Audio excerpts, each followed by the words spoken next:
Hey y'all, here for Love and Hip Hop Season 5, Episode 9. Let's get into it. It starts off with Dime thinking she's meeting up with Scrappy because he decides he wants to take her on a date.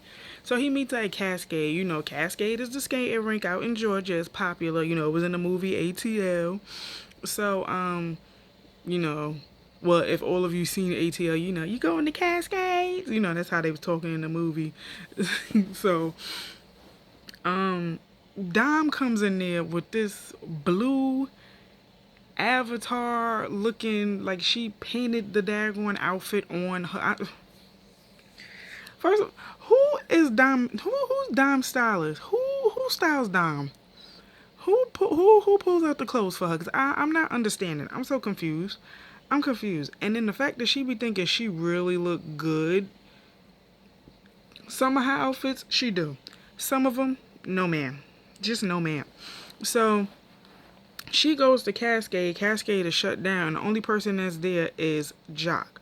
So they're basically, you know, he's like, I'm basically reaching out to Dom because Scrappy is still hung up over Bambi, you know, just to talk to her. So he, you know, takes Dom out on a date and they're basically discussing Bambi. And Dom is like, yeah, I saw her at Mimi and Arian's birthday party and she was with some next dude. So I was trying to tell her, oh, like that's why Scrappy's been hitting me up. But as I'm telling her this, she's trying to act like she doesn't care. And she's acting like, you know, she's on a date with her next dude. And I'm telling her, well, I can take your old dude and I can take your new dude because I'm that chick. And I'm like, dime, dime. This argument that you had with Bambi was honestly, to me, it was a cry for a storyline, like for airtime, because she looked so thirsty in that scene, like just wanting to pick a fight with Bambi for no reason. Bambi was sitting there minding her business, enjoying herself with on her date, and here you come, pink hair, black cat suit, wanting to talk about taking her new dude because her old dude is talking to you and whatnot. Yeah, why should she care? She's on a date with her next dude. If you're not talking about nothing current, then why are you bringing it to her attention? So I was 100% on Bambi's side in this talk because, again, Dom looked hella thirsty for a storyline. She looked hella thirsty for some airtime on TV. It was a little bit desperate and it was, like, annoying. So Stevie and Tommy meet up, and Stevie is auditioning people or, you know, doing castings, whatever, for a hookah bar business. Okay.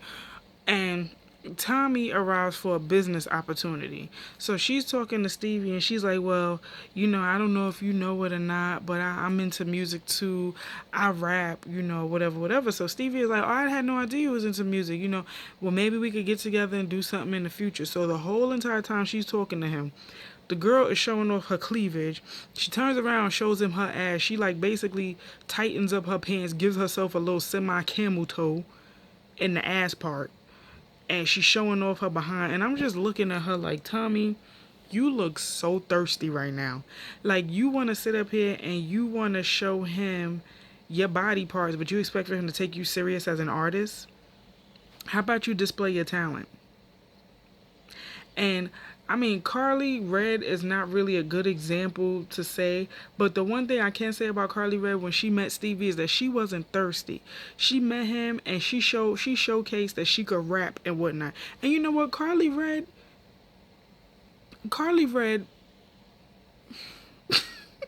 trying to give her a compliment. Carly Red, when she takes it serious, she has bars. Because I'm not gonna lie, as much as I love me some Kimberly Michelle Pate, aka K Michelle, I tell y'all this all the time, I kind of do like Carly's diss record to her, just a little bit. Like, I got it on my iPod. I like how she rapped it. It doesn't mean that I like the diss record. I don't like some of the things she says about K Michelle in the diss record. But I'm not gonna lie and say I don't like her bars in the song because I do.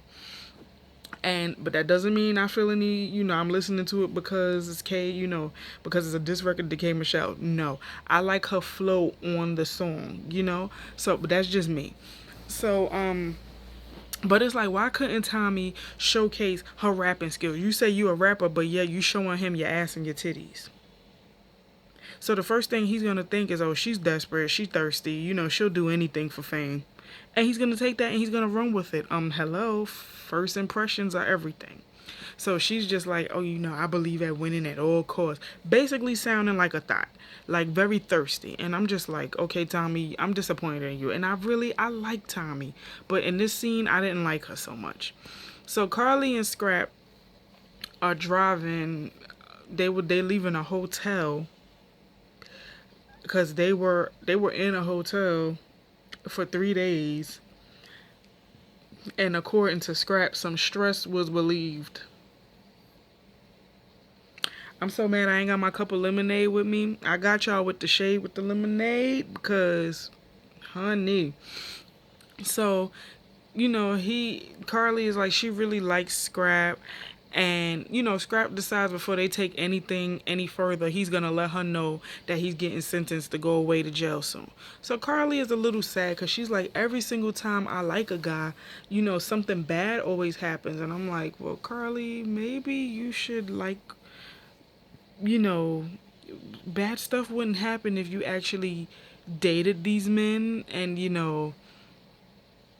let them court you as opposed to them taking you to bed when they first meet you. Maybe bad things wouldn't happen. It's just a thought. Just a thought.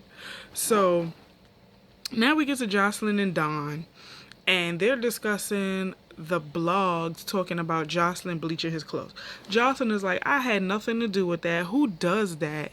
And she's like, well, speaking to him, remember how he was always dangling my contract over my head? Like, when he's mad at me, he decides he wants to control me, so he always brings up the contract. She's like, yeah. She was like, well, I actually found the contract. I was, browsing around looking for the contract. Lo and behold, I found it.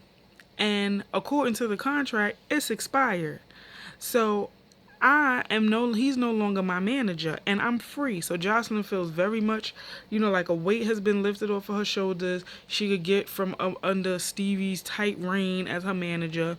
And she's like, I'm going to hit him where it hurts because he always feels the need to remind me that he made me and all this other stuff. And I'm like, yeah, when Stevie does get possessive when he doesn't get his way, especially when it comes to Jocelyn. He sometimes comes off as Jocelyn. He sometimes treats Jocelyn like she's his property more so than she's his wife.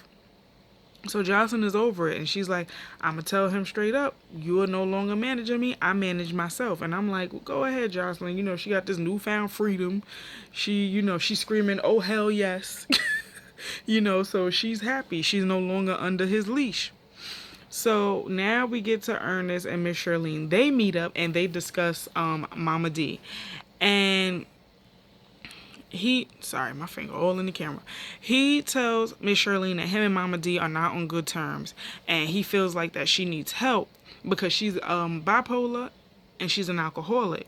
So Miss Charlene was like, okay, I'm a psychology major. I hit the nail on the head. I knew Mama D was bipolar and she needs help. So Miss Charlene is concerned about how, even though they had their falling out, she does feel concerned for her because Mama D, she's like, well, Mama D is not just acting like this just to be acting like this. Mama D needs help.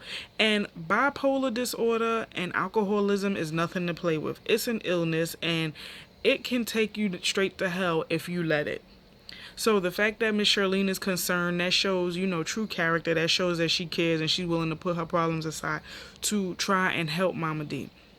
So Ernest is like, he wants to strengthen their marriage, and Miss Charlene suggests that they see a therapist. So he's like, he wants to work it out. He didn't get married again to watch his marriage fail. He wants to work it out and move forward because he loves Mama D. And I'm like, that's really good that he wants to be there for Mama D. He loves her like he says he does because Mama D needs that in her life. No matter how much she tries to pretend like she doesn't, she does. And she knows she does. She did say in her song, I deserve to be. I deserve, he deserve, or she deserve to be loved. So it's the truth. So, moving on. We get back to Scrap and Tommy. And Tommy said that she borrowed Scrap's car, I guess, to make a pit stop, drop something off or whatever. And she discovered in his car a hotel receipt with Carly's name on it. So when she confronts Scrap about it, Scrap basically tells her, no, I'm not messing with Carly. We not doing anything. There's your answer. You acting crazy for no reason. So Scrap is like, I wanted to tell her about my weekend with Carly, but my mama taught me growing up that you lie to the ones you care about to protect their feelings. And when he said that, y'all know exactly who, if you have seen Baby Boy, you know exactly what I'm talking about when I say this. When Jody told Yvette, I'm out here telling these hoes the truth. I lie to you because I care about your feelings.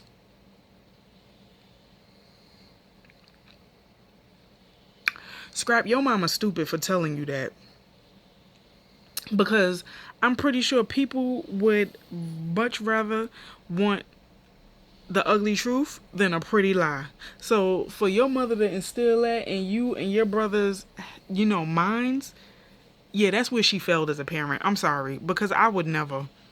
I would never. I'm pretty sure it would have hurt Tommy for you to tell her that she messed around with Carly, but she would have respected you that much more if you would have told her, yeah, I'm with Carly and we ain't together. You crazy. If he would have told her that, she wouldn't have went as crazy as she did, because Tommy leaped on him like a daggone squirt, like a squirrel monkey. Like she jumped on him and then he leaped forward on the couch and like slammed her down, and the security had to come and break them up, and then she kept trying to leap back at him. I'm like, yo, Tommy is crazy.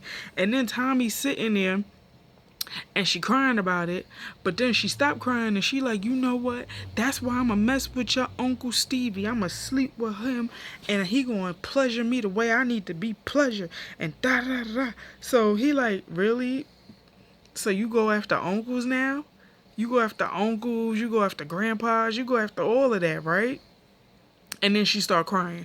Like, Tommy, now Tommy, I know Tommy bipolar, because that girl go through 5 different emotions in one scene. She'll cry, and then she mad, and then she happy, and then she giggling, and then she cry again. Like, that girl crazy, but for some reason, I like it.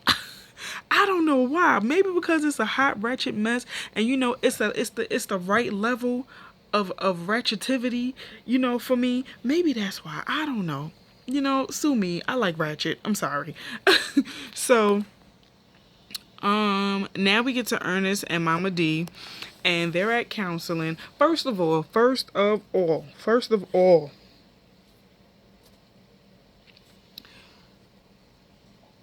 who who is Mama D's hairstylist? Why was her part so far from her bang? Like, she had the Moses parting the Red Sea part in her hair. I mean, her hair looked nice, but that part was that part was disturbing me. That's all I stared at the whole entire time they was in that therapy. I ain't even really hear what they were saying. I was just staring at her part like, why? So, anyway, they're discussing their financial strain, and Ernest is like, well, I work 2 jobs. I do what I can to provide. And she's like, yeah, but you don't pay no bills. I don't see the fruit of that labor, blah, blah, blah. So he's like, she's bossy. And for me as a man, that's hard for me to deal with, because I'm trying to do all the things I'm supposed to do as a husband. So, they still, like I said, they still want to work it out. And they're trying to take, this is only the first therapy session. It actually takes a lot more sessions and a lot more time for you to see progress. So it's good that it's a step in the right direction for them to want to work on their marriage, because it's for better or for worse. Right now, y'all are going through the worst to make it better. So it's nothing wrong with that. So kudos to Ernest and Mama D. So now we get to Carly and Scrap. And he tells Carly about Tommy. And he asked Carly if she left the receipt on purpose in his car. She said she didn't and she wouldn't. Carly, you messy. I would not be surprised if you did leave that receipt in the car just to piss Tommy off, to say, I had your man and you can't do anything about it. You may think he is coming back to you, but I doubt it. I had a moment. Y'all know I gotta bust out into a song when it applies to the situation. But I could see Carly doing some messy stuff like that because Carly is messy. Carly likes drama. As much as she try to say she don't, Carly loves drama. That's why she's messy. So Carly gets defensive and feels like a pawn in his love triangle. And he's like, no, you're not a pawn. I actually like you. I do want to spend time with you. You are a breath of fresh air from, the situation that I'm dealing with. I'm about to be sentenced. So you are, giving me life before I possibly have to do life in prison. So, Carly is just a great distraction for him. So Carly got defensive because that's her insecurity. That's why she got defensive. But, Scrap is like, nah, that's not, I don't see you as a pawn. I actually enjoy spending time with you. So now we get to Jocelyn and Mimi. And Jocelyn is sitting there because she wanted to talk to Mimi. And she's distraught. She comes in and she's like shaking. And she's like, come on, hurry up with my drink. So Mimi is like, well, what do you have to tell me? She's like, so I found out that Stevie might not have one, but possibly two different babies by two strippers. So Mimi is like, what? So she feels sorry for Jocelyn and she's disgusted by Stevie.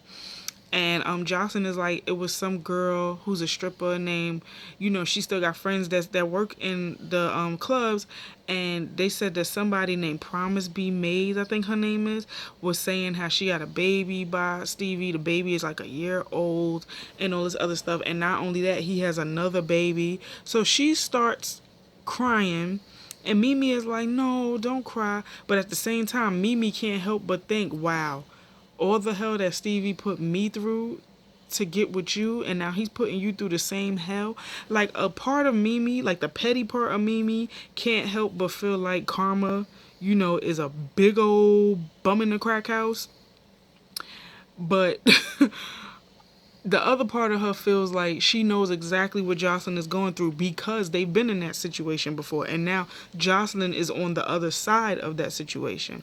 So Mimi says that she wants to get to the bottom of the situation. And Jocelyn is like, I'm done with him. If it's true, I want no more parts of him. I just want to leave him alone. I'm done. So now we get to Carly and Tommy. Carly is doing her radio show. Tommy confronts her at the radio show after she's done her segment. And they just start hurling insults, and Carly tells her straight up, well, Scrap said that he don't claim you, he don't mess with you, he never mess with you, or whatever. So she basically calls Carly a thought and a bum, and she starts bragging about sleeping with Stevie. And then Carly is like calling Tommy a thought, and I'm sitting up here like,